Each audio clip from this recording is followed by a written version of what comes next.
निलेश लंके, जयंत पाटील, मिलिंद नार्वेकर ते केसरकर. नाशिकमधील भोंदूबाबा अशोक खरातचे अनेक राजकीय नेत्यांसोबतचे फोटो समोर हार घालताना, दर्शन घेताना. नाशिकमधील भोंदूबाबा अशोक खरात याच्या अटकेनंतर रुपाली चाकणकरांसह अनेक राजकीय नेत्यांसोबतचे त्याचे फोटो आणि व्हिडिओ सोशल मीडियावर व्हायरल झाले आहेत.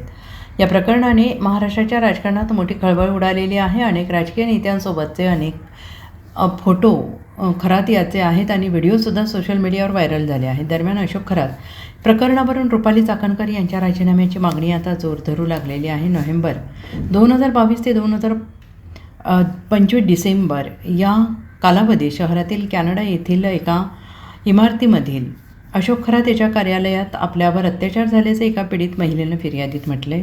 खरात याने फिर्यादी महिलेचा भावनिक धार्मिक विश्वास संपादन करून त्यानंतर तिला मंत्रतंत्राच्या विधीसाठी कार्यालयात बोलावून तिला गुंगीकारक पदार्थ मिश्रित पाणी पाजले. संमोहित अवस्थेत 2 पीडिता गेल्यानंतर तिला तिच्या पतीच्या मृत्यूची भीती घालून आयुष्य उद्ध्वस्त करण्याची धमकी देऊन खरातने वारंवार अत्याचार केल्याचे फिर्यादीत म्हटले आहे. अशोक खरात हा मर्चंट नेव्हीमध्ये सेवेत होता. 22 वर्ष सेवा बजावल्यानंतर तो निवृत्त झाला. त्याने 154 देशांमध्ये प्रवास केल्याची चर्चा आहे. सिन्नर तालुक्यातील मिरगाव येथे स्थापन केलेल्या श्री शिवनिकाट संस्थान ट्रस्टच्या अध्यक्षपदी खरात तर सदस्यांमध्ये रुपाली चाकणकर यांचा समावेश आहे.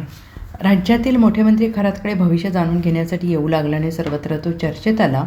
खाजगी विमानाने प्रवास करण्यापासून त्याची लॅविश लाईफस्टाईल अनेकांना चक्रावून टाकणारी होती. Bureau report, SBN Marathi, Nashik.